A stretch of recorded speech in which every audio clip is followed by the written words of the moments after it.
adik-adik, anak-anak yang disayang Rasulullah, diampuni Allah, disyafaati Rasulullah, dibahagiakan hidup dunia dan akhiratnya, hidup dalam keadaan terjaga, amin, matinya husnul khatimah, di akhirat masuk surga, digiring di belakang baginda Nabi besar Muhammad sallallahu alaihi wasallam insyaallah, amin ya rabbal alamin. Rindu yang tak pernah padam, tema kita pada hari ini. Rindu itu buahnya cinta. Nggak akan ngerasa rindu kalau nggak ada rasa cinta. Dan cinta ini merupakan rasa hati, bukan soal kata. Kata-kata yang keluar dari lisanmu bisa dengan mudah berdusta. Tapi sekali lagi, cinta bukan soal kata. Cinta adalah soal rasa. Bagaimana kamu ketika anakmu sedang sakit, hatimu galau, nggak karu-karuan, kamu bahkan lupa makan karena ngurusin anakmu itu. Betapa seorang istri ketika suaminya sedang sakit, ia panik dipandangi wajah suaminya yang terbaring tak berdaya, dipegangi tangannya tanpa kata-kata, hanya air mata berlelehan dari kedua matanya. Hal yang semacam ini cinta, kadang tanpa perlu kata. Cinta soal rasa, bukan soal kata. Karenanya nih, buat ibu-ibu, kakak-kakak, adik-adik, teman-teman semuanya, biasa hadir di majelis-majelis maulid, silahkan masing-masing tanya pada hatimu, bukan untuk dijawab dengan kata-kata, tapi silahkan lihat kepada hatimu, silahkan periksa hatimu. Adakah cinta di hatimu kepada bagindamu Nabi besar Muhammad sallallahu alaihi wasallam? Bukan tentang, ya kalau ditanya masa saya mau jawab enggak, saya enggak cinta, bukan. Ini bukan tentang, bukannya orang Islam memang semuanya pasti cinta sama Nabi Muhammad, ustazah. Enggak semua orang. Cinta itu soal rasa. Dan kamu yang tahu bagaimana kamu cinta pada anakmu, kamu yang tahu. Apakah kamu cinta apa enggak sama suamimu, kamu yang tahu. Kenapa saya bilang kalau sama anak kamu pasti cinta, tapi kalau sama suami belum tentu cinta? Faktanya memang begitu. Seorang ibu cinta sama anaknya, udah pasti. Saya nggak pernah lihat ibu nggak cinta sama anaknya. Kayaknya sih itu emang ada kelainan aja. Karena yang namanya ibu, jangankan kamu, kucing aja sayang sama anaknya. Ada ibu nggak sayang sama anaknya, ya apa tuh ya? Saya nggak pernah lihat, teman-teman saya sekalian, yang namanya binatang aja sayang sama anaknya. Nih kalau orang nggak sayang sama anaknya, perempuan ya, ibu ya. Kalau bapak, kucing tuh kalau bapak ada yang suka makan anaknya katanya ya. Nah kalau ibu kan nggak ada tuh, betul? Jadi kalau kamu sama anak udah pasti cintanya. gimana rasa hati kamu terhadap anak kamu? Kayak gitu tuh. Sudah punyakah kamu rasa kayak begitu kepada Nabi Muhammad? Sudah punyakah kamu rasa kayak gitu? Rasa kayak yang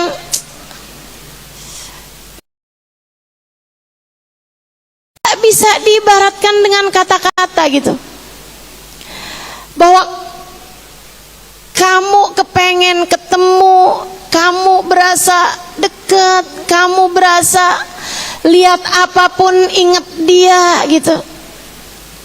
Ibu-ibu saya sekalian, ini otomatis cinta. Makanya saya sering bilang gitu kan, kalau ada orang yang sama Nabi itu nggak usah berlebihan. Kenapa kalian segitunya sama Nabi Muhammad? Kenapa kalian mengkultuskan Nabi Muhammad? Ngapain kalian baca salawat banyak-banyak menabi? Jangan sampai kalian menduakan Allah dengan Nabi Muhammad. Ini ucapan-ucapan yang semacam ini adalah ucapan yang keluar dari seseorang yang nggak ngerti rasanya cinta, yang nggak ngerti rasanya cinta. Nggak bisa dikasih faham, rasanya beda. Saudariku sekalian yang saya muliakan, saya dulu sampai pernah, bukan dulu ya, saya jadi ngerti gitu, kenapa dalam hidup saya, dalam hidup kita semua nih, rata-rata manusia normal sama Allah pernah dikasih rasa jatuh cinta, betul? Ngalamin gak rasa bangun tidur langsung inget dia? Ngalamin? Jujur aja, jujur. Umur 17 tahun mungkin, umur 18 tahun, atau pengantin baru, ya kan? Bangun tidur langsung inget dia gitu. Mau tidur yang terakhir kali kamu inget pun juga dia. Pernah nggak dalam hidup kamu mengalami masa lihat bunga inget dia, lihat donat inget dia, lagi hujan inget dia, lagi panas gerah inget dia, lihat orang inget dia? Mirip deh dia sama orang itu. Apanya? Lobang hidungnya. Jauh banget ya. Dalam hidup kamu tuh kamu diajarin sama rasa, namanya rasa jatuh cinta. Saudaraku sekalian, dan orang kemudian berkata, kalau cinta ini adalah sesuatu yang dilarang, kenapa Allah kasih kepada hati saya rasa sebesar ini? Lah kamu nggak ngerti ceritanya. Allah ngasih rasa cinta di hati kamu sebesar itu bukan untuk memperbolehkanmu mengerjakan dosa, bukan. Tapi mau ngasih tahu kamu bahwa hatimu bisa secinta itu. Nih adik-adik dengerin. Jangan kemudian jadi alasan, kalau haram kenapa hati saya bisa kayak begini sama dia. Ya itu haram dek, kalau kamu seneng sama laki-laki, kalau kamu seneng apalagi sama laki orang.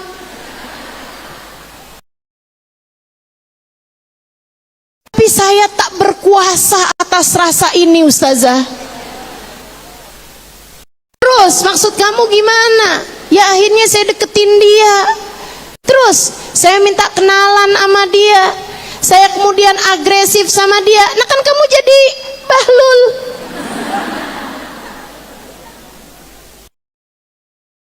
Orang kalau lagi jatuh cinta itu kayak lagi kena drugs otaknya, nggak bisa berpikir jernih.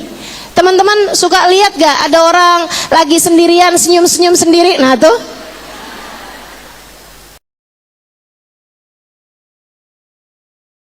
udah kelihatan gitu, rusak otaknya kalau udah orang lagi jatuh cinta.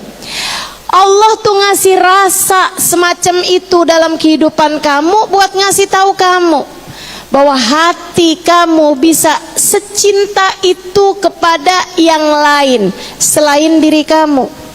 Dan itu adalah kekuatan terbesar seorang manusia. Seorang ibu yang mendadak jadi kuat ketika anaknya sedang sakit.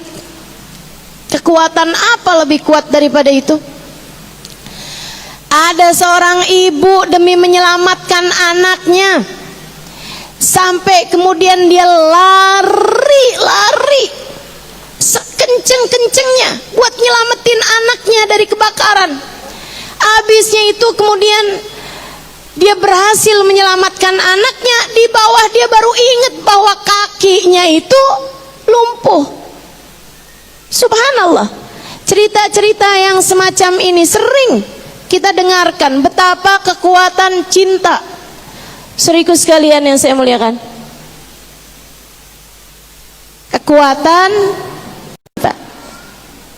kekuatan terbesar yang dimiliki seorang manusia. Kalau kamu bilang, nih ya, saya kasih tahu, Ustazah, saya kok nggak pernah Ustazah jatuh cinta sama orang. Saya nggak pernah loh Ustazah.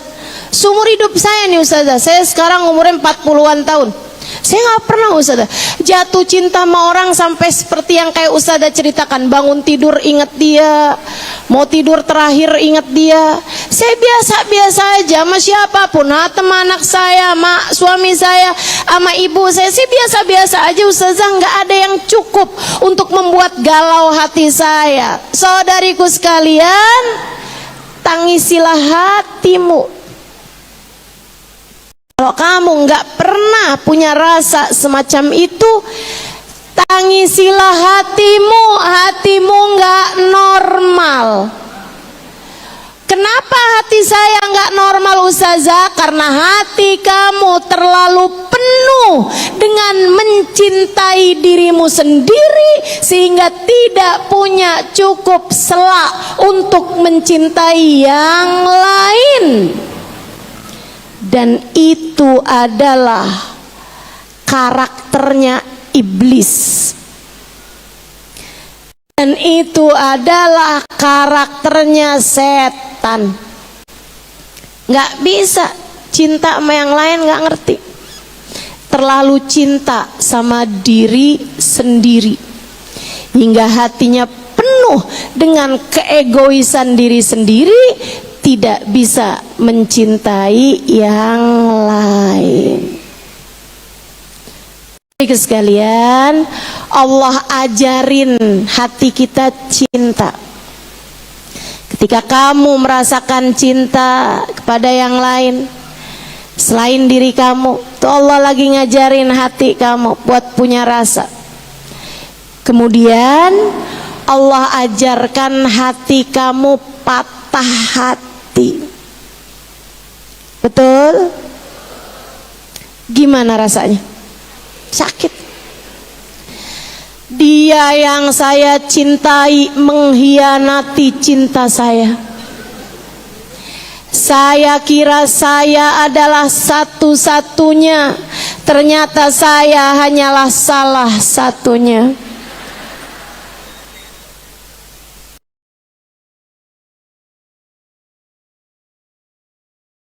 Ustazah, cinta saya ternyata bertepuk sebelah tangan.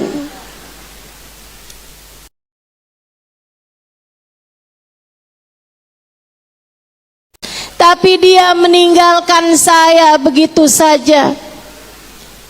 Dek, Kak, Bu, Nak, kamu kalau sama Allah diajarin patah hati adalah karena Allah mau ngasih tahu kamu, cinta kamu itu seharusnya bukan buat dia.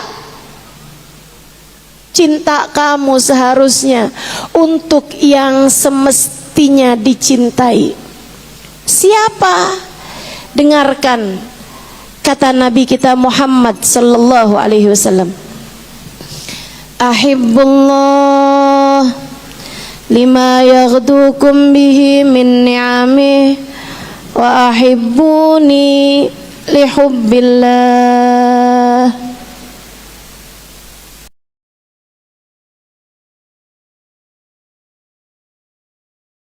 Beri segalanya padamu.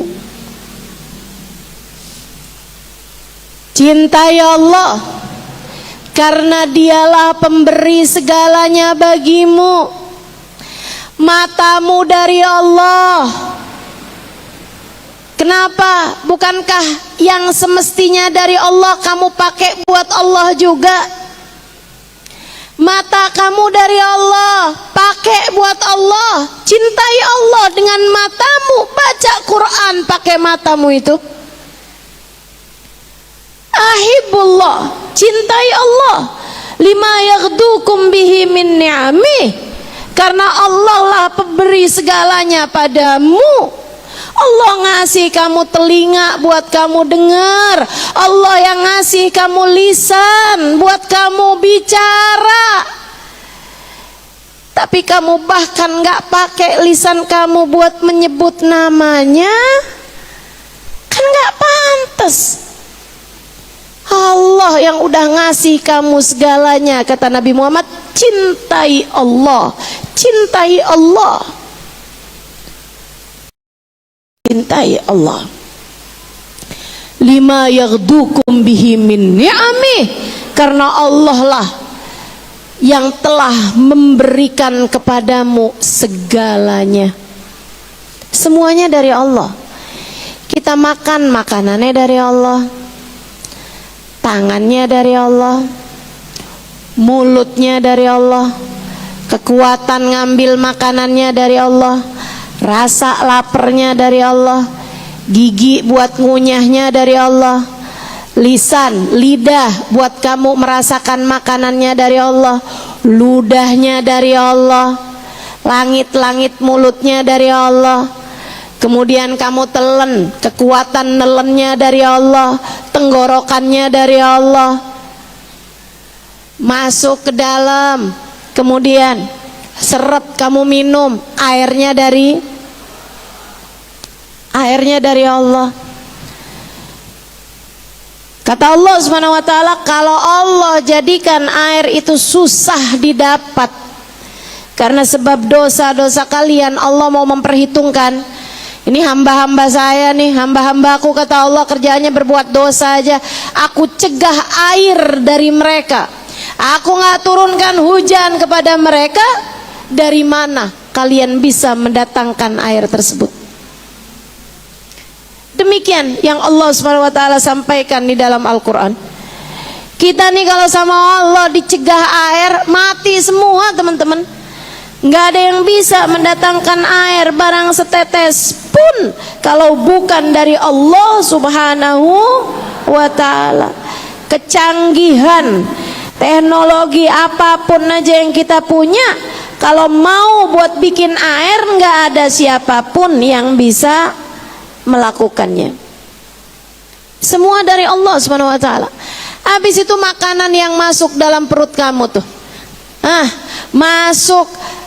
masuk ke dalam lambung, kemudian diproses, mau usus besar, kemudian mau usus kecil, atau sebaliknya ya, usus kecil dulu baru kemudian masuk usus besar, kemudian dicerna, kemudian yang cairannya masuk kemana, yang makanannya masuk kemana, diserap, kemudian yang vitamin diserap, yang protein diserap, yang perlu sama badan diserap, kemudian yang sampah-sampahnya diserahkan kepada tempat sampahnya, kemudian yang ini masuk ke sini, yang ini masuk ke kantung kemih, kemudian dikeluarkan. Teman-teman saudara sekalian, kalau Allah mau mencegah makanan tersebut untuk diproses, siapa yang bisa melakukannya selain Allah?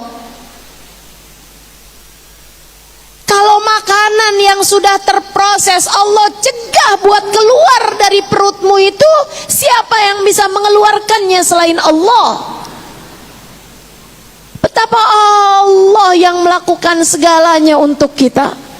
Bukankah yang sudah melakukan segalanya untuk kita tersebut sepantasnya kita mencintainya dengan sesungguh-sungguhnya cinta?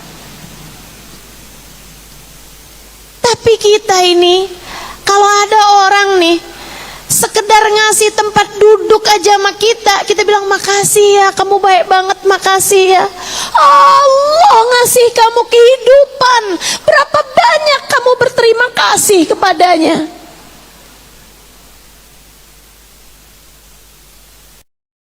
Allah lima yaghdukum bihi min ni'ami. Ahibullah, cintai Allah. Allah telah memberikan segalanya untukmu.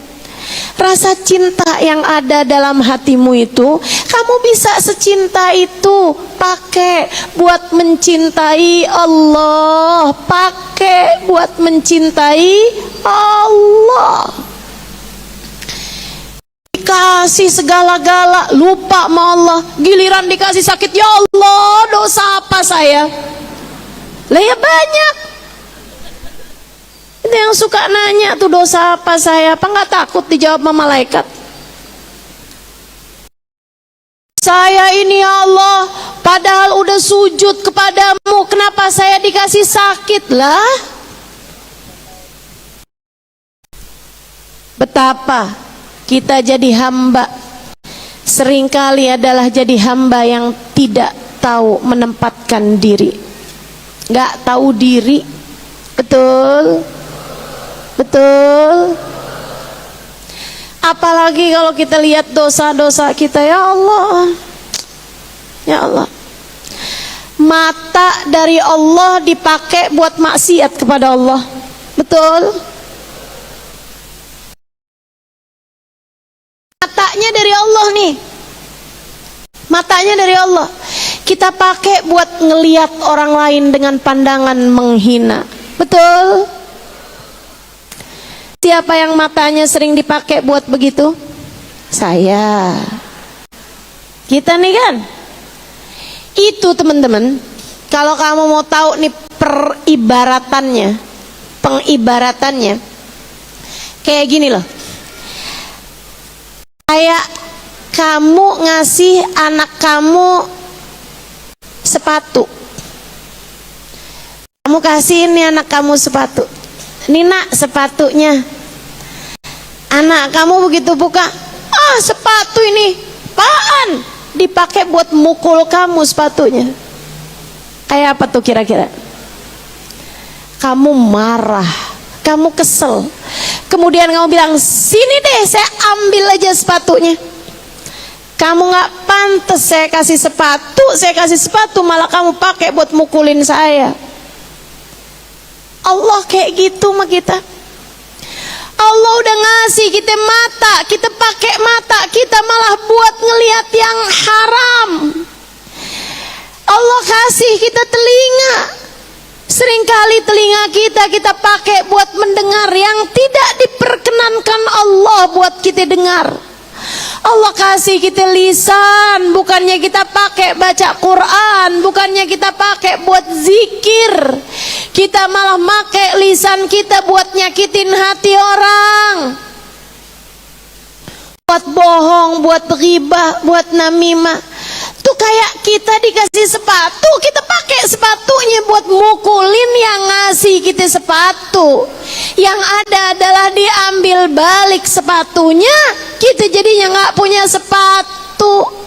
Makanya bener banget kalau Allah bilang, la in syakartum la azidannakum wa la in kafartum inna adzabi lasyadid. Siapa yang mensyukuri nikmat, bakal aku tambahin kenikmatan tersebut.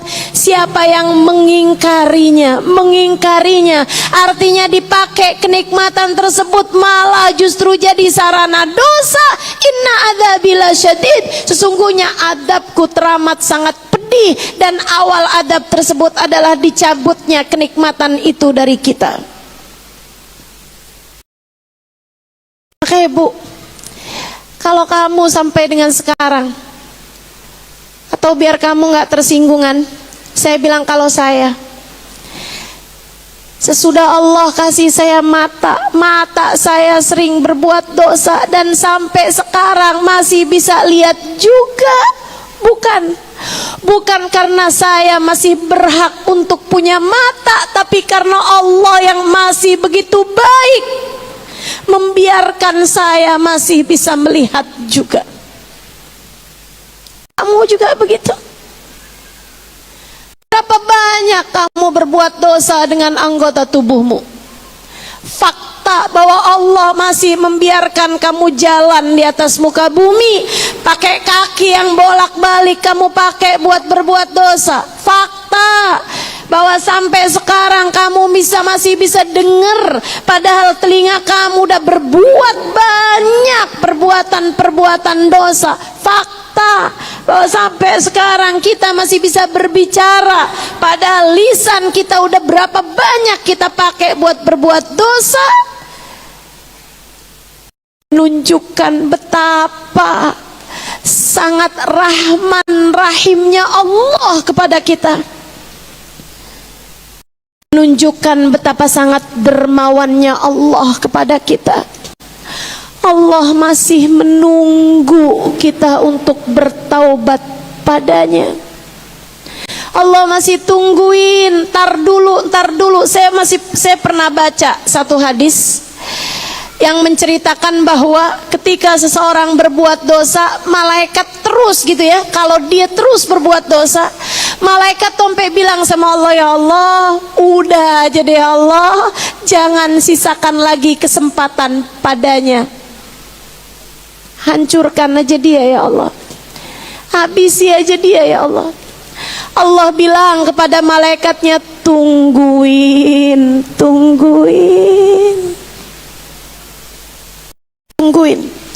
Siapa tahu abis ini dia puter balik. Tungguin. Siapa tahu habis ini dia kembali kepadaku. Hambaku lagi kabur dariku, tapi tungguin. Siapa tahu habis ini dia balik padaku. Kamu punya anak kabur dari rumah, minggat dari rumah. Kadang-kadang saudara-saudaranya pada bilang, udah aja deh ma, anak mama kan 10, hilang 1 nggak apa-apa ma. Dia emang nggak tahu diuntung mah, udah aja deh mah, coret dari kakak mah, nggak usah kasih warisan. Udah aja mah, kehilangan anak 1 nggak apa-apa kali mah. Lagian dia juga kayak begitu mah, punya anak kayak begituan, apa untungnya juga buat mama. Kita nih mah bakti sama mama, udah mama nggak usah pikirin dia, mama sama kita aja. Kurang lebih begitu para malaikatnya Allah terhadap kita, hamba-hambanya yang bolak-balik kerjain dosa nggak selesai juga. Kata malaikat, ya Allah, bukankah engkau punya hamba-hamba macam kami ini yang tidak pernah berbuat dosa padamu? Putuskan saja ia darimu ya Allah, tinggalkan saja dia ya Allah, hancurkan saja dia ya Allah, nggak ada ruginya juga bagimu ya Allah. Dan Allah masih berkata, tunggulah, dia mungkin akan kembali kepadaku. Masih diberinya kesempatan kamu. Ahibullah, bukankah yang semacam ini yang seharusnya engkau cintai? Jangan kabur terus-terusan dari Allah. Kembalilah kepada Allah. Cintailah Allah. Ahibullah lima yaghdukum bihi min ni'ami. Cintai Allah. Baiknya Allah. Baiknya Allah. Kita kalau ada orang bikin salah sama kita sekali, 2 kali, 10, 20 kali, 100, 200 kali, kemudian dia minta maaf, Dia datang sama kita. Paling baiknya kita sama orang yang udah berkali-kali nyakitin kita. Paling baiknya kita bilang, iya deh, kamu saya maafin, tapi udah ya, nggak usah deket-deket sama saya, kan gitu. Betul gak? Bukan sekali dua kali loh ini, tapi beratus kali dia nyakitin kita. Kamu akan bilang, oke, ketika orang tersebut datang sama kita minta maaf, kita bilang iya, ini baik ya, ini orang baik nih. Sebaik-baiknya kita hanya akan bilang sama dia, baiklah, kamu saya maafkan. Betul? Tapi tolong jangan deket-deket ya sama saya. Tiap kali saya lihat kamu, hati saya masih sakit. Betul begitu? Baik tuh, kita orang baik. Sebab kalau kita bukan orang baik, kita bilang dia minta maaf, gak sudi, kan begitu? Ini disakitin bukan sekali dua kali ya, beratus kali, bukan 10-20 kali, bahkan beratus kali. Saudaraku sekalian saya muliakan Allah, kamu berbuat dosa dan maksiat, kamu ninggalin Allah bertahun-tahun hidupmu, Allah masih terus ngasih kenikmatan sama kamu. Saudaraku sekalian, satu hari kamu kembali kepadanya, mau bilang, ya Allah, ampuni saya Allah, ampuni saya Allah. Apa kata Allah? Ini saya baca dalam hadis qudsi, hadis yang membuat hati saya meleleh. Dengerin, siapa tahu bisa jadi obat juga bagi hatimu yang keras itu, biar jadi meleleh juga. Sebab meski hati saya juga keras seperti hatimu, ketika mendengar hadis ini hati saya meleleh. Allah Subhanahu wa taala dalam salah satu hadis qudsinya mengatakan, apabila seorang hamba datang kepadaku membawa bergunung-gunung dosa, bertaubat padaku, kembali padaku, aku akan datang kepadanya dengan membawa bergunung-gunung ampunan.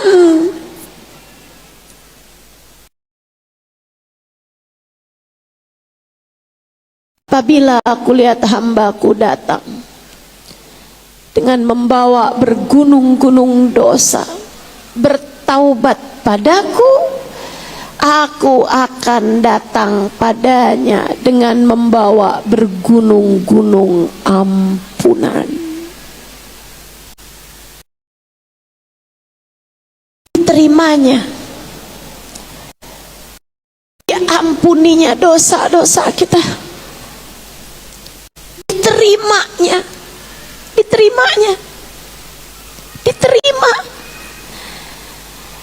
diampuni dosa kita, dimaafkan dosa kita, diterima kita. Nggak kayak kita tadi tuh, ya saya maafin deh, tapi kamu jangan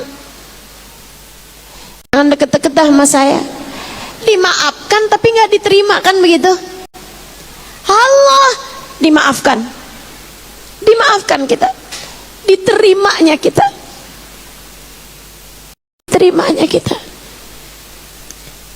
Habis diterima,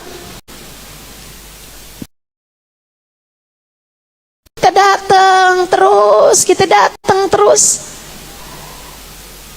Allah kemudian bilang, innallaha yuhibbut tawwabin wa yuhibbul mutatahhirin. Allah cinta kepada hambanya yang datang bertaubat padanya. Udah dimaafkan, diterima, dicinta. bukan orang baik. Kamu hanya pendosa yang datang kepadanya. Dicinta, teman-teman, dicinta. Udahlah diampuni, kemudian diterima, dicinta pula. Allah. Habis itu, saya ada baca dalam Al-Quran. Ketika kamu terus aja, ya Allah, maafin ya Allah, kemarin tuh saya begini, ya Allah, ampuni ya Allah.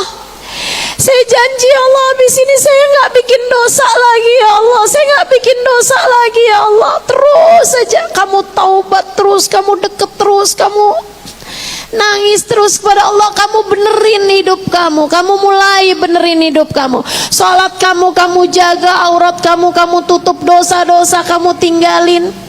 Kamu nggak lagi pacaran, kamu nggak lagi mau deket sama laki-laki yang bukan halal, yang tidak halal bagimu. Kamu nggak berani lagi sama yang haram-haram, kamu nggak mau lagi ngambil yang nggak haram buat kamu. Terus saja kamu jaga hidup kamu. Saya terhenyak, saya terpesona, saya tercengang ketika saya membaca firman-Nya, wa yubaddilullahu sayyi'atihim hasanat. Allah gantikan dosa yang telah dia lakukan, Allah gantikan dengan pahala. Gunung-gunung dosa yang sudah kita lakukan ketika kita datang bersungguh-sungguh kepada Allah, bertaubat kepadanya, Allah ampuni. Kemudian Allah terima kita, kemudian Allah cintai kita, kemudian Allah gantikan gunung-gunung dosa kita tersebut dengan kebaikan. Allah gantikan dosa kita dengan pahala, seolah seumur hidup kita hanya mengerjakan taat kepadanya. Bukankah tak ada yang lebih layak kita cintai daripada Allah Subhanahu wa ta'ala?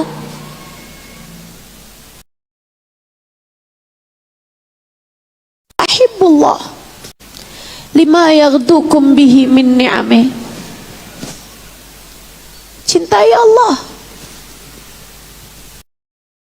karena Allah telah mengaruniakan segalanya bagimu. Rindu yang tak pernah padam, rindu dari Allah untukmu, dan seharusnya adalah rindumu kepada Allah. Cinta kepada Allah nggak pernah kenal patah hati, teman-teman. Cinta pada Allah nggak akan pernah kenal patah hati. Ahibbullah lima yaghdukum bihi min ni'amih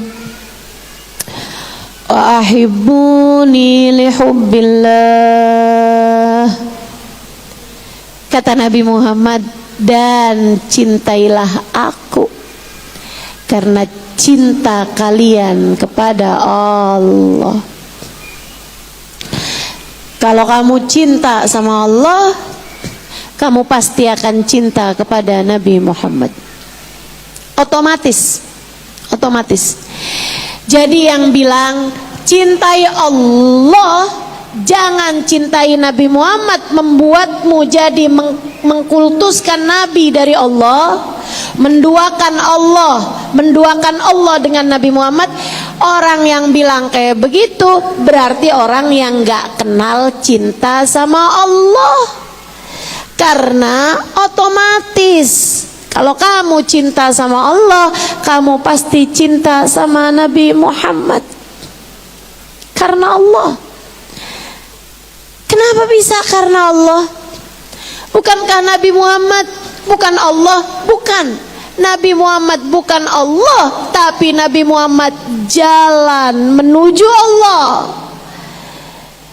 Karena Allah tidak pernah mencintai satu makhluk lebih daripada cintanya kepada Nabi Muhammad. Fahami ini, muslimah, mukminah, fahami ini. Yang beriman, yang Islam, fahami ini. Allah tidak pernah mencintai makhluknya lebih daripada cintanya Allah kepada Nabi Muhammad. Bu, kalau kamu adalah seorang janda, punya anak satu,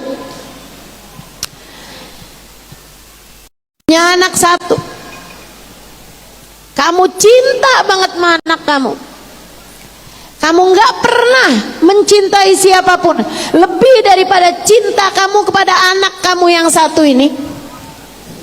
Ada seseorang yang mau sama kamu, pengen kawin sama kamu, dia cinta banget sama kamu, tapi dia bilang, aku cintanya cuma sama kamu aja, anak kamu itu saya nggak mau sama dia. Apakah kiranya kamu bisa cinta sama orang tersebut? Ternyata ini janda anak satu semua ya.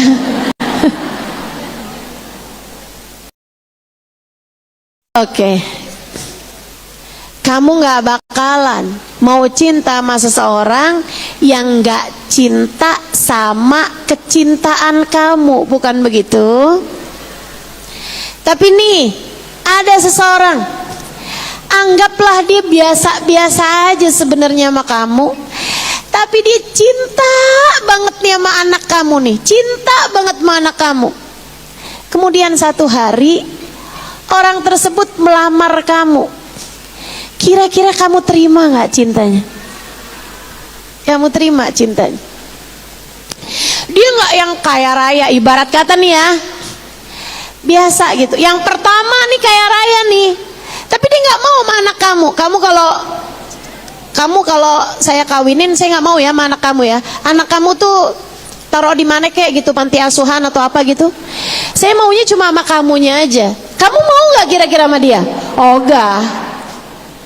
Tapi yang kedua nih, ya ampun, cinta banget sama anak kamu. Cinta banget sama anak kamu. Sampai anak kamu pun juga cinta sama dia. Misalnya nih, satu hari dia melamar kamu, maukah kamu menikah denganku? Apa jawab kamu kira-kira? Mau. Kamu mau sama dia karena cinta dia kepada anak kamu. Bu, saya kasih tahu, dari semua makhluknya Allah Subhanahu wa taala, Allah tidak pernah mencintai satu makhluk lebih daripada cintanya Allah kepada Nabi Muhammad. Sehingga Allah akan mencintai siapapun yang mencintai Nabi Muhammad. Sehingga Allah akan mencintai apapun yang dicintai oleh Nabi Muhammad. Ibu-ibu sekalian yang saya muliakan, menurut kamu kenapa Mekah Madinah menjadi kota paling dicintai Allah Subhanahu wa taala? Kenapa? Oh, karena Mekah ada Ka'bahnya? Enggak, Bu. Enggak. Kata Allah Subhanahu wa taala dalam Al-Qur'an, a'udzubillahi minasyaitonirrajim, la uqsimu bihadzal balad. Aku bersumpah atas nama kota Mekah. Wa minal ma'lum, semua ngerti sesuatu kalau dipakai sumpah sama Allah, artinya sesuatu tersebut adalah sesuatu yang paling mulia di kelasnya. Ketika Allah bersumpah, watini wa zaitun, demi buah tin dan demi buah zaitun, artinya buah tin dan buah zaitun adalah buah yang paling dicintai Allah. Allah bersumpah, aku bersumpah atas nama kota Mekah. Kota Mekah menjadi kota yang paling dicinta sama Allah. Artinya begitu. Tapi kamu pengen tahu kan alasannya kenapa? Ada Ka'bah ya Allah di sana, ada Hajar Aswad ya Allah di sana. Kau membangun rumahmu di sana ya Allah? Bukan, kata Allah. Alasannya adalah wa anta hillun bihadal balad, karena engkau wahai Muhammad bertempat tinggal di sana. Wa anta hillun bihadal balad. Aku bersumpah atas nama kota Mekah.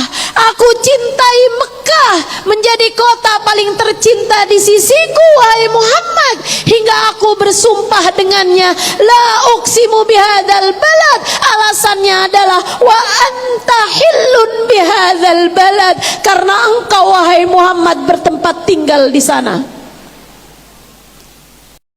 Karenanya para ulama sepakat di masa hidupnya Nabi Muhammad, ketika Nabi Muhammad tinggal di Mekah, kota Mekah adalah kota paling tercinta di sisi Allah. Ketika Nabi Muhammad tinggal di Madinah, Madinah lebih dicintai Allah di atas kota Mekah. Ketika Nabi Muhammad berada di Khaybar, Khaybar menjadi tempat yang paling dicinta Allah mengalahkan Mekah. Ketika Nabi Muhammad ada di Parit, kota Parit, kota Kuba, ketika Nabi Muhammad ada di Kuba, Kuba lebih Allah cintai daripada Mekah dan Madinah. Dimanapun saja Nabi Muhammad berada. Saat Nabi Muhammad di Badar, Badar menjadi lebih dicintai Allah daripada Mekah, Madinah. Dimanapun saja Nabi berada, kota tersebut menjadi kota yang lebih Allah cintai daripada kota yang lainnya. Sebab masalahnya bukan kotanya, masalahnya adalah wa anta hillun bihadzal balad, karena engkau wahai Muhammad berada di tempat tersebut. Wa ma kana Allahu liyu'adzibahum wa anta fihim. Kata Allah dalam Al-Qur'an, wa ma kana Allahu liyu'adzibahum wa anta fihim. Allah tidak akan menurunkan azab kepada satu kaum selagi engkau wahai Nabi Muhammad berada di antara mereka. Biar kamu tahu, kalau baca Quran pakai hati, biar kamu faham, biar kamu faham.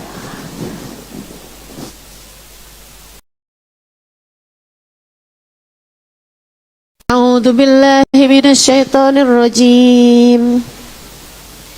Bismillahirrahmanirrahim.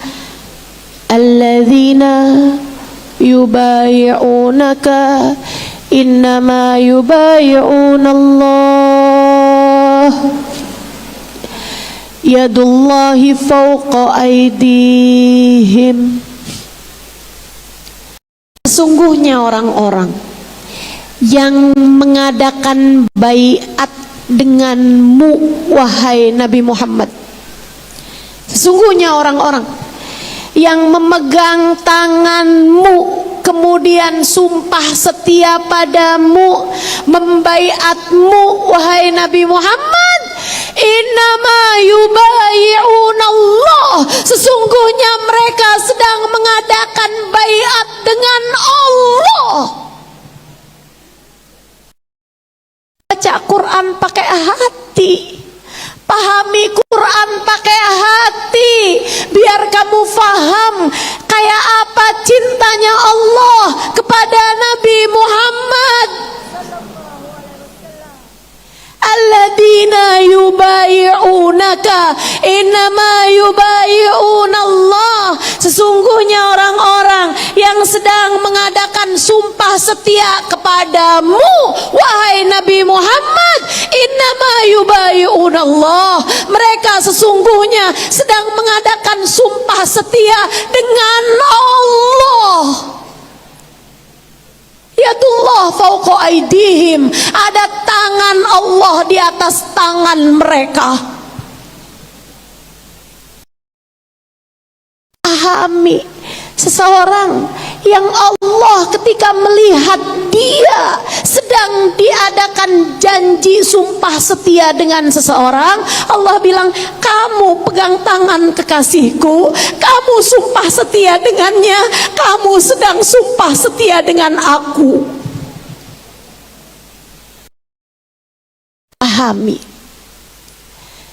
Fahami betapa cintanya Allah kepada seseorang yang Allah mengatakan tentangnya, man yuti'ir rasula faqad ata Allah.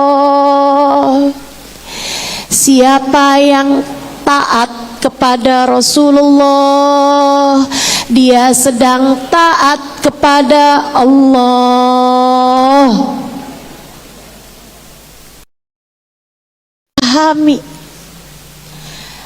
Fahami betapa cintanya Allah kepada baginda kita Nabi besar Muhammad, hingga Allah mengatakan tentang Nabi Muhammad, innallaha wa malaikatahu yusalluna 'alan nabi.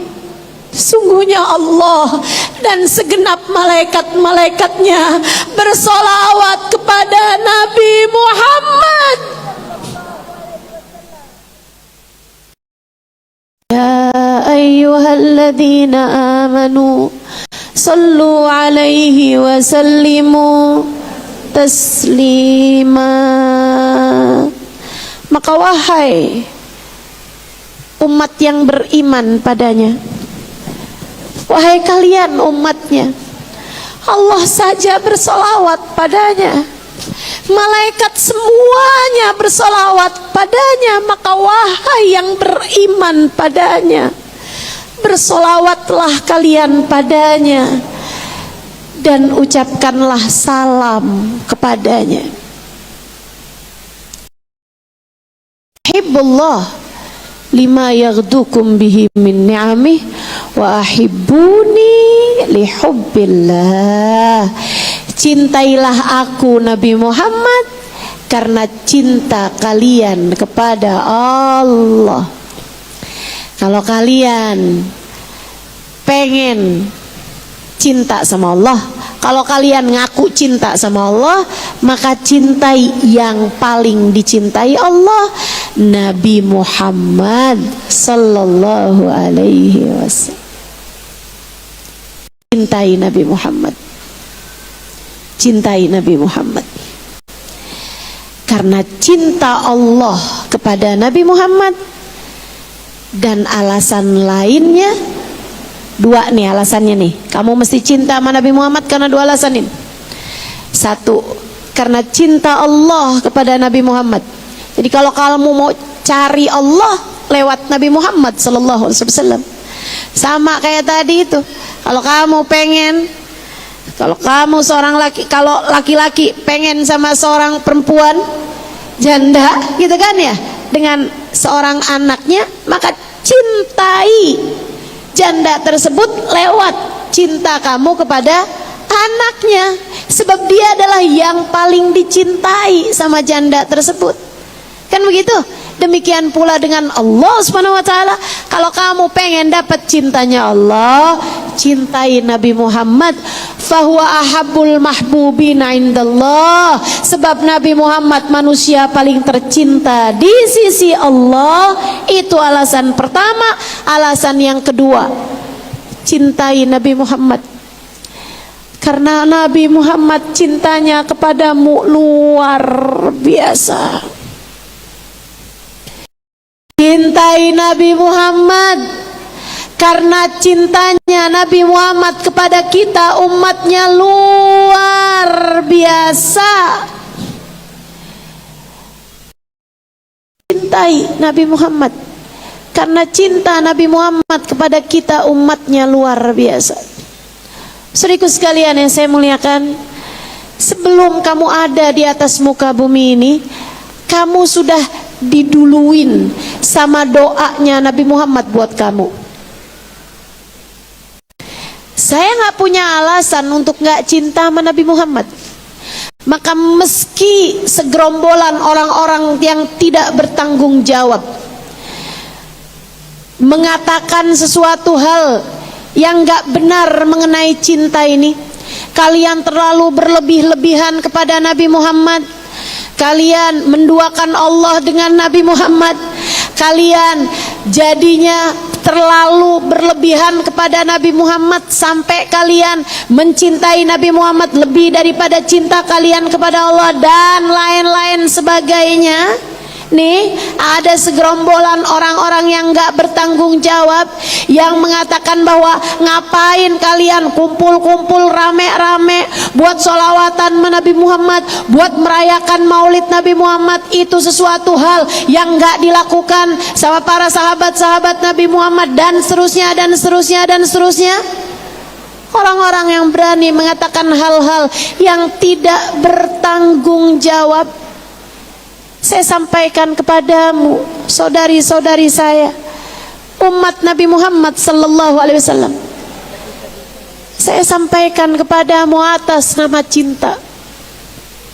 Saya ngerasa tidak punya alasan untuk tidak mencintai Nabi Muhammad.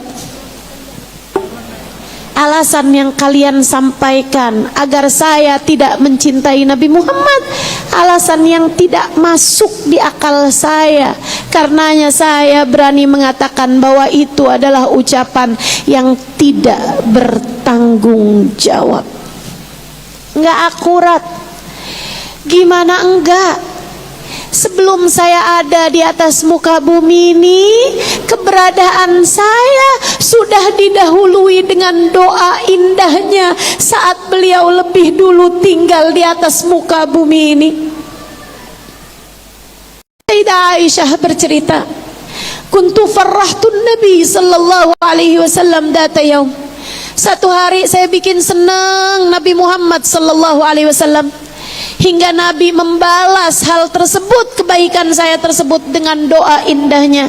Nabi mengangkat tangannya dan berkata, Allahumma ghfir li Aisyah ma qaddamat wa ma akharat ma alanat ma asarrat. Ya Allah, ampuni dosanya Aisyah ya Allah, yang lalu maupun yang akan datang. Ampuni dosanya Aisyah ya Allah, yang dia tahu ataupun yang dia nggak tahu. Ampuni dosanya Aisyah ya Allah, yang dia lakukan dengan terang-terangan ataupun yang dia lakukan dengan sembunyi-sembunyi. Ampuni dosanya Aisyah ya Allah, yang dia lakukan saat sendirian ataupun yang dia lakukan bersama-sama dengan yang lain. Sayyidah Aisyah dapat doa kayak begitu, merah mukanya Sayyidah Aisyah karena seneng, senyumnya sampai nggak bisa dia sembunyikan. Seneng banget Sayyidah Aisyah, binar matanya mendengar doa tersebut. Nabi liatin Sayyidah Aisyah, kemudian berkata, farihti bidu'ai ya Aisyah, kamu seneng kayak begini nih karena mendengar doa saya wahai Aisyah. Bala ya Rasulullah, tentu wahai Rasulullah, di hari jadi hari lebaran buat saya wahai Rasul. Tentu wahai Rasulullah, seneng banget nih hari dapat doamu kayak hari lebaran buat saya wahai Rasulullah. Nabi kemudian berkata, ya Aisyah, inni ta'utu bihadihi ta'wah fi kulli laylatin li ummati. Aisyah, saya doa kayak gini nih tiap malam Aisyah. Saya doa kayak begini tiap malam wahai Aisyah buat umat saya. Ya Allah, ampuni dosanya umat saya yang sekarang ada maupun yang nanti di masa depan akan ada. Umat saya ya Allah, yang sekarang ini maupun yang akan datang, yang datang 1400 tahun sesudah saya. Ampuni dosanya ya Allah. Sebelum saya ada di atas muka bumi ini, 1400 tahun sesudah wafatnya Nabi Muhammad, sebelum saya ada, sebelum saya mengerjakan dosa, Nabi Muhammad sudah mendahului dosa saya dengan ampunan untuk saya. Apakah saya nggak punya alasan untuk mencintai beliau?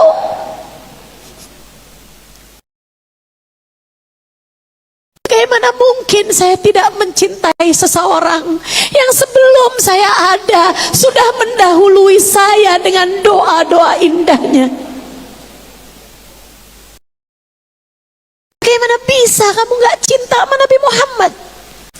Sesudah saya sampaikan fakta ini, Sebelum kamu ada di atas muka bumi ini, keberadaan kamu nih belum ada di atas muka bumi. Kamu belum lahir. 1400 tahun sebelum kamu lahir, Nabi Muhammad sudah mendahului kehadiranmu di sini dengan doa-doa indahnya untukmu.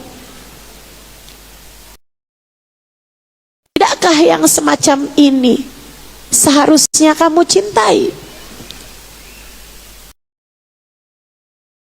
Bukankah kita di atas muka bumi ini harus cinta sama ibu kita? Kenapa? Dia melahirkanmu, dia menyusuimu. Bagaimana dengan seseorang yang sebelum kamu ada di atas muka bumi ini udah didoain? Bukan hanya saat kamu ada di atas muka bumi, udah didoain sampai surga. Ya Allah, ampuni dosa umat saya. Ya Allah, selamatkan umat saya. Masukkan umat saya ke dalam surgamu. Ya Allah, selamatkan umat saya. Kalau umat saya ditimbang amal ibadahnya, ya Allah, beratkan timbangan amal ibadahnya. Ya Allah, kalau umat saya melewati jembatan Sirat, selamatkan mereka, ya Allah. Sebelum kamu ada di atas muka bumi ini, beliau sudah mendoakanmu. Kamu sudah didahului dengan doa indahnya. Sebelum nyampe kamu di kuburan, kuburanmu sudah didoain sama Nabi Muhammad.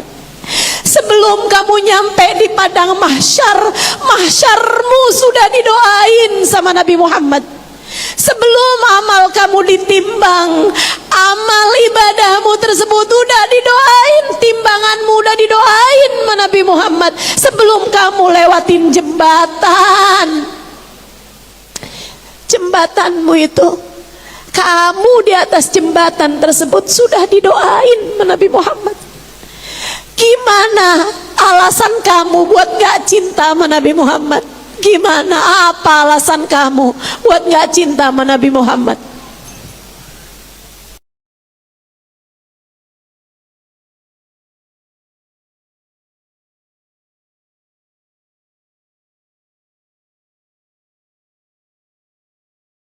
Kalau kamu gak cinta sama Nabi, pasti alasannya karena kamu gak kenal sama Nabi Muhammad. Satu, gak kenal sama Nabi. Dua, karena kamu terlalu cinta dunia. Kamu terlalu mencintai dirimu sendiri, sampai ke hatimu gak punya tempat buat mencintai yang seharusnya kamu cintai.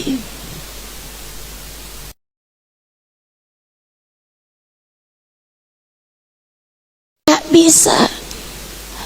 Hati muslimah mukminah gak mungkin gak cinta sama Nabi Muhammad. Apalagi sesudah Nabi Muhammad berkata, nanti di padang mahsyar, ketika Allah menceritakan hal itu dalam Al-Quran, A'udzu billahi minasyaitonir rajim. Yauma la yatakallamuna illa man adina lahur rahmanu wa qala shawaba. Hari itu nggak ada yang berbicara. Padang mahsyar, Allah lagi yatajalla bighadabih. Allah lagi menunjukkan sisi kemurkaannya. Allah lagi murka dengan kemurkaan semurka-murkanya. Sampai nggak ada yang berbicara kecuali yang diizinkan Allah untuk berbicara. Siapa? Para nabi dan para wali. Nabi, utusan Allah, dan para wali, kekasih-kekasih Allah Subhanahu wa taala. Mereka bisa bicara. Yang lain diam, 1000 bahasa, gemeteran, gemertakan, karena tahu Allah sedang murka semurka-murkanya. para nabi, para wali. Hari itu la tasma'u illa hamsa. Hari itu yang terdengar hanyalah suara desisan semata. Kenapa? Karena para nabi, para wali hanya berkata, Rabbi salim nafsi, Rabbi salim nafsi, Rabbi salim nafsi, Rabbi salim nafsi. Suaranya berbisik, nggak berani keras. Nabi-nabinya Allah hanya akan berbisik, tahu Allah lagi marah, jadi ngomongnya bisik-bisik aja. Padahal mereka sedang membaca doa. Doanya isinya Rabbi salim nafsi, Rabbi salim nafsi. Ya Allah selamatin diri saya, ya Allah selamatin diri saya, ya Allah selamatin diri saya. Dengan suara lirih berbisik, Rabbi salim nafsi, Rabbi salim nafsi, Rabbi salim nafsi, Rabbi salim nafsi, Rabbi salim nafsi, Rabbi salim nafsi. Sampai yang terdengar di waktu itu hanya suara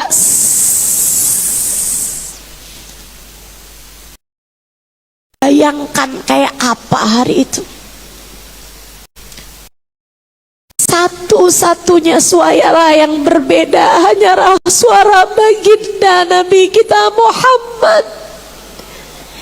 Di padang mahsyar ketika para nabi-nabi Allah melupakan siapapun selain dirinya, ketika para wali-wali Allah melupakan selain dirinya, ketika hamba-hamba yang punya derajat, punya martabat, punya nilai, punya pangkat di sisi Allah tak memikirkan selain dirinya, satu-satunya suara yang berbeda adalah suara Nabi kita Muhammad.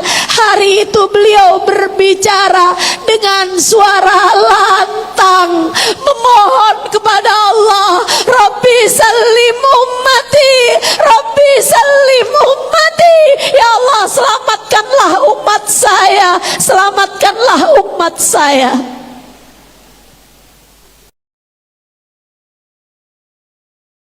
Bisakah kamu gak cinta sama seseorang yang ketika dia melupakan, ketika yang lain melupakan selain dirinya sendiri, dia adalah satu-satunya manusia yang tetap ingat padamu dan memohonkan keselamatan bagimu.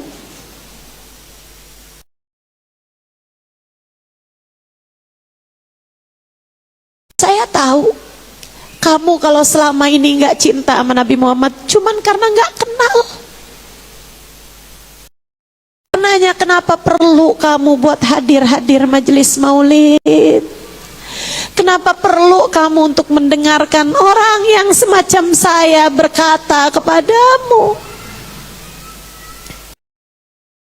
Karena saya melalui lisan guru-guru saya, mereka menyampaikan kepada saya tentang siapa Nabi Muhammad. Kemudian saya menyampaikannya kepadamu. Biar kamu jadi kenal sama Nabi Muhammad. Sebab kalau kamu kenal, saya yakin 100% kamu akan cinta kepada Nabi Muhammad. Dan cinta tersebut melahirkan rindu. Cinta tersebut akan berbuah rindu.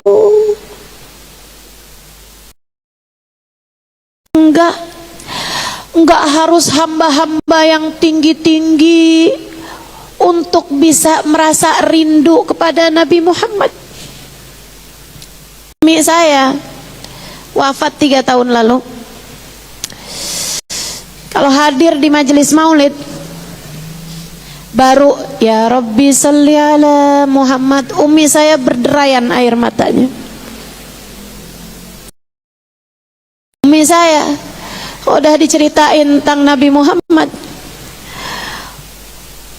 umi saya mengalir deras air matanya. Di masa-masa terakhir kehidupan beliau, kayak setahun terakhir hidup beliau, Beliau suka bilang sama kami anak-anaknya, "Nak, kalau doain Umi, doain apa aja boleh, tapi gak usah doain Umi panjang umur." Umi bilang, "Kenapa gitu, Mi?" "Umi udah kangen sama Nabi Muhammad."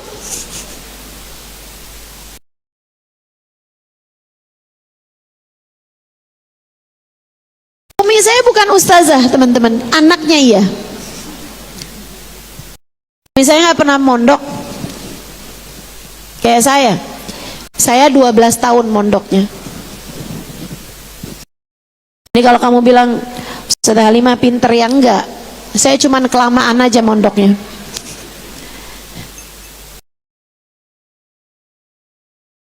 Umi saya gak banyak hafal ayat Quran, gak banyak hafal hadis Nabi kayak saya, gak. Dia wanita sederhana. Dia wanita sederhana, seperti kebanyakan kita ini. Maksudnya seperti ibu-ibu yang lain, sederhana Umi saya. Tapi dia punya cinta kepada Nabi Muhammad yang tidak sederhana. Umi saya punya rindu kepada Nabi Muhammad yang tidak sederhana. Hingga di akhir hidupnya, beliau tidak dalam kondisi sangat sakit gitu, enggak.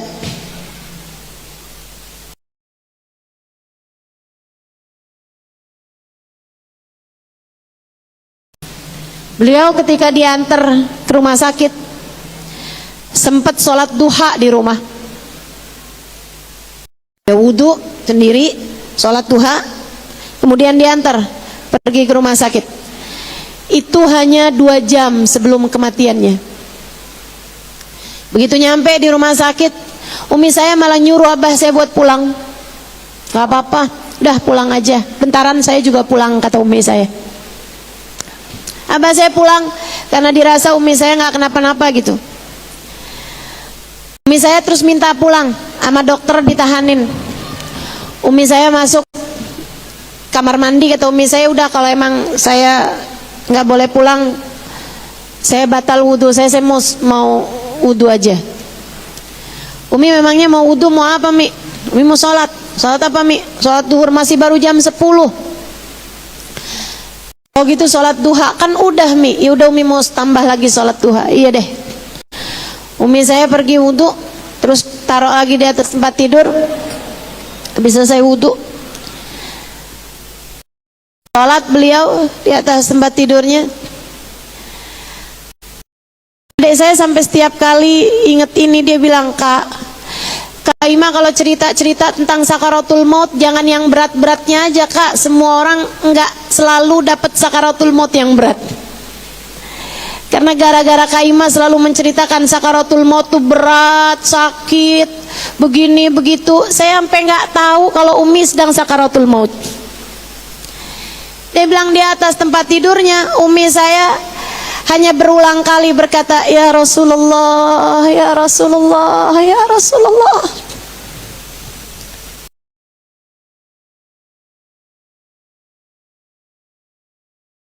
Dia hanya berkata, hanya memanggil-manggil Nabi Muhammad, "Ya Rasulullah, ya Rasulullah, ya Rasulullah." Kemudian beliau meninggal dunia dengan menyisakan senyum yang sangat indah sekali. Seolah pada akhirnya beliau berkata, akhirnya yang saya rindukan berjumpa juga.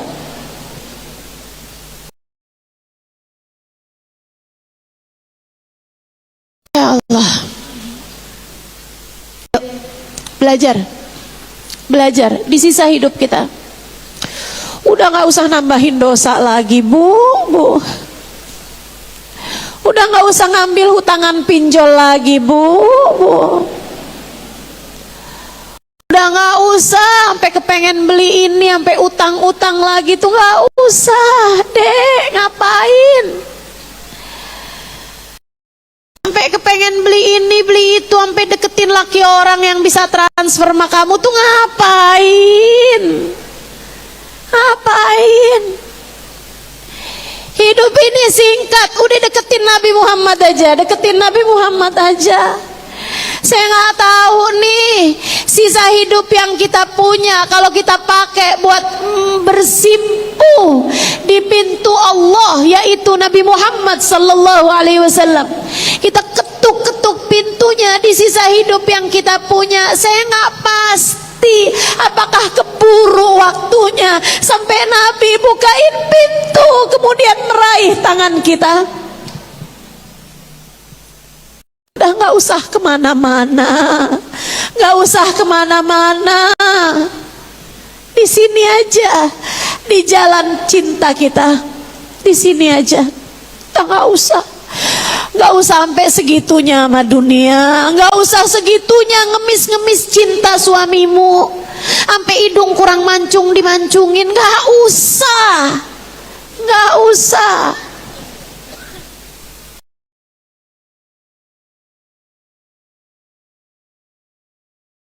Gak usah. Mau apa? Tarik benang? Hah? Mau apa? Habisnya ustazah, kalau saya nih kayak begini tampilannya, suami saya kayaknya nggak sayang sama saya. Nggak ada urusan begitu. Kamu nggak lihat apa pelajaran di kehidupan dunia ini? Yang cakep-cakep suaminya pada selingkuh juga banyak. Betul? Mau apa kamu? Gak usah kemana-mana. Udah bener. Kerjain Islam, kerjain taat. Jadilah muslimah yang taat. Ibadah kamu benerin, sholat kamu bagusin, sholawat kamu banyakin, zikiran kamu benerin. Kan begitu? Malu, udah rambut kemana-mana, rambut ubannya kemana-mana. Ya Allah bu, malu, belum bisa tahajud juga. Hah, mau kapan tahajudnya? Malu yang sampai bengkak telapak kakinya di saat sholat malam. Kita umatnya. Ayolah, sampai segitunya sama duit yang haram. Ya Allah, malu. Udah, waktu kita mendekat sekarang. Jalanin taat, tinggalin dosa hanya membuatmu semakin jauh dari Nabi Muhammad. Kata Nabi Muhammad, kullukum tadkhulunal jannah illa man aba. Semua dari kalian bakalan masuk dalam surga kecuali yang nggak mau. Waman ya'ba ya Rasulullah, ada gitu Rasul yang nggak mau masuk surga? Man ata'ani dakhalal jannah wa man asani faqad aba. Siapa yang taat padaku, dia berarti pengen masuk surga sama aku. Siapa yang maksiat dosa, dia berarti emang gak mau sama aku. Kata Nabi, dia gak mau masuk surga Allah Ta'ala. Kita mau ya Rasulullah, kita mau tinggalin dosa ya Rasulullah. Kita gak mau lagi bikin dosa wahai Rasul. Kita gak tertarik lagi sama yang haram, sebab kami kepengen bersama denganmu ya Rasulullah. Taat, jalanin taat. Belajar punya hati biar penuh dengan cinta hingga kerinduan kita kepada Nabi Muhammad. Semoga kelak membawa kita kepada seindah-indah perjumpaan dengannya. Amin. Udah, yang pada punya suami begini begitu ditaatin aja, disabarin aja, ya Bu ya. Yang sabar.